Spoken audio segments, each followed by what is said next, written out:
जिन्होंने मेरे लाल को मारा, मुझे इंसाफ चाहिए बस। पब्लिक और क्या नाम है पुलिस के दरमियान फायरिंग और पथराव चल रहा था, तो बोले उस दौरान मेरे गोली लग गई।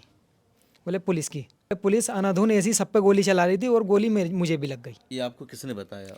ये मेरे भाई ने बताया, खुद बिलाल भाई ने। उसे अस्पताल ले गए, हसीना हॉस्पिटल में ले गए, तो उधर ट्रीटमेंट नहीं किया बिल्कुल। 1.5-2 घंटे लगे काफ़ी। अगर मेरे भाई को अगर ट्रीटमेंट मिल जाता तो इंशाल्लाह बचने की चांसेस थे। जिन जालिमों ने गोली मारी उन्हें सज़ा मिलनी चाहिए बस। अस्सलाम वालेकुम रहमतुल्लाहि व बरकातुहू। मैं इस वक्त संभल में मौजूद हूँ और संभल आकर सच्चाई जानने की कोशिश कर रहा हूँ। तमाम शहीदों के अहल खाना से, उनके फैमिली मेम्बर से मुलाकात कर रहा हूँ और जानने की कोशिश कर रहा हूँ कि किस तरह 24 नवंबर को यहाँ माहौल ख़राब हुआ और 5 मुस्लिम नौजवानों की शहादत हुई, बहुत सारे ज़ख्मी हुए। और इस वक्त ये जो मामला है बाबरी के बाद दूसरा इशू बनता जा रहा है। मैं इस वक्त मोहम्मद बिलाल के घर में मौजूद हूँ। आप इनको शहीद बिलाल कह सकते हैं। ये उनके छोटे भाई हैं, ये इनकी वालदा बैठी हैं। इधर हमारे साथ सायमा ख़ान है, दिल्ली से आए हैं और हम लोग की पूरी टीम है।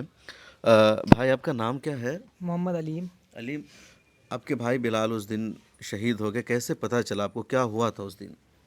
उस दिन ऐसा हुआ जैसे कि हमारे भाई पहले सुबह ही उठ के दुकान पे गए, समझे। दुकान पे गए तो दुकान पे जा रहे तो पड़ोसी दुकानदार ने कहा, जैसे संभल पहुंच गए वो उधर, तो पड़ोसी दुकानदार ने कहा कि माहौल ख़राब है कि वापस चलो। तो वो वापस, दुकान खोली भी नहीं थी उन्होंने, पता नहीं खोली थी ना खोली थी, खोली नहीं थी, वापस आ गए, समझे।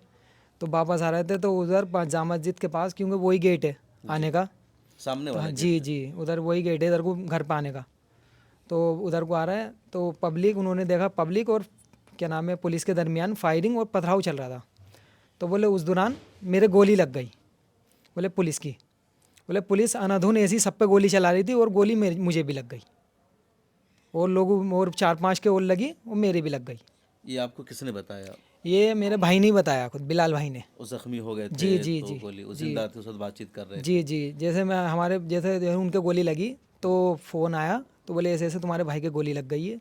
तो हमारे भाई पूछे, बड़े वाले तो सलमान उन्होंने भाई। खुद फ़ोन किया बड़े भाई सलमान भाई को कि नहीं मुझे नहीं, गोली खुद लग? नहीं, उन्होंने नंबर बताया मेरे भाई को, फ़ोन करो, अच्छा। बुलाया। हाँ, तो उनको पूछे तो उन्होंने पूछा भाई कैसे कैसे क्या क्या हुआ, कैसे लगी तुम्हारे गोली। तो बोले मैं दुकान पर आया था, तो बोले पता चला यहाँ पर माहौल ख़राब है, पड़ोसी दुकानदार ने कहा घर को चलो, तो हम वापस आ रहे थे। तो वापस आन के देखा थोड़े रास्ते में इधर जामा मस्जिद की तरफ, तो पुलिस और पब्लिक में फायरिंग चल रही थी और पथराव। तो उस दौरान मेरे गोली लग गई पुलिस की। फिर जब अस्पताल में एडमिट किया गया तो क्या तो हुआ? वहाँ से अस्पताल ले गए, हसीना हॉस्पिटल में ले गए, तो उधर ट्रीटमेंट नहीं किया बिल्कुल, रोका, समझे। डॉक्टरों ने ट्रीटमेंट नहीं किया? नहीं नहीं, बिल्कुल भी क्यों नहीं इलाज किया। नहीं किया पता उन्होंने? नहीं, यही नहीं पता चला क्यों नहीं किया। थोड़ी देर रोका, आधा पौन घंटा, मुरादाबाद को सरकारी रेफर। हॉस्पिटल है या नहीं सिविल? नहीं, प्राइवेट है ये। प्राइवेट है। हाँ प्राइवेट है। तो क्या नाम है, तो मुरादाबाद रेफ़र कर दिया। मुरादाबाद रेफ़र करने के बाद, हाँ, क्या नाम है उस पहले उसमें लेके गए ना, कौन सा नाम उसका हॉस्पिटल का, एम से है ना, क्या है। सदर हॉस्पिटल का जी मुरादाबाद का? जी हाँ, ऐसी कुछ नाम है, मुझे याद ना है। तो फिर उन्होंने भी नहीं लिया, डर के मारे। तो फिर दूसरे हॉस्पिटल में ले गए साइन में। जी। तो मामूर में वो हो गई थी, डेट हो गई थी भाई की हमारे। मतलब 2 हॉस्पिटल में आप गए, दोनों में से किसी हॉस्पिटल ने ट्रीटमेंट नहीं किया, इलाज नहीं किया, फिर तीसरे कितना टाइम लगा यहाँ से ले जाने में, एक हॉस्पिटल से दूसरे हॉस्पिटल ले जाने में? 1.5-2 घंटे लगे काफ़ी। अगर मेरे भाई को अगर ट्रीटमेंट मिल जाता तो इंशाल्लाह बचने की चांसेस थे।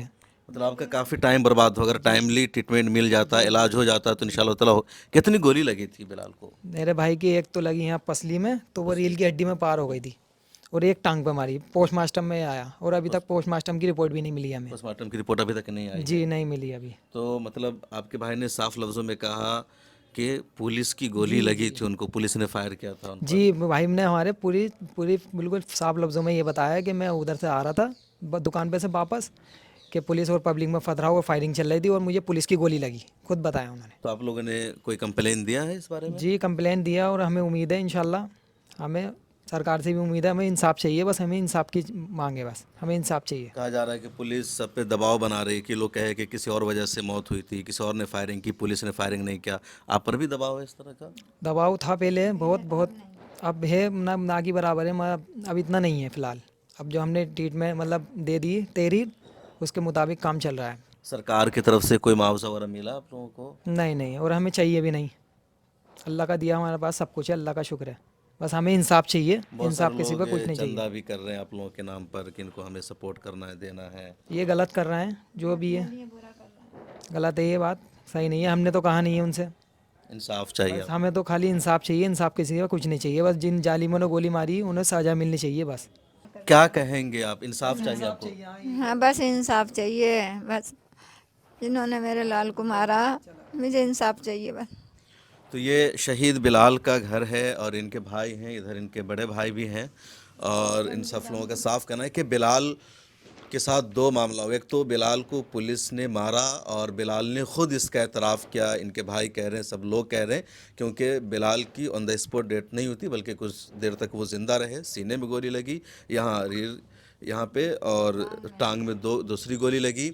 और दूसरा जो बिलाल के साथ जुल्म हुआ कि किसी भी हॉस्पिटल ने उनको एडमिट नहीं किया, उनको टाइम पर इलाज नहीं मिला, बल्कि ट्रीटमेंट हुआ ही नहीं और आखिर में उन्होंने आखिरी सांस ली और उनकी शहादत हो गई, उनकी मौत हो गई। ज़िम्मेदार सिर्फ पुलिस नहीं बल्कि हॉस्पिटल भी है, इंतज़ामिया भी है, और हॉस्पिटल के ख़िलाफ़ भी एक्शन होना चाहिए।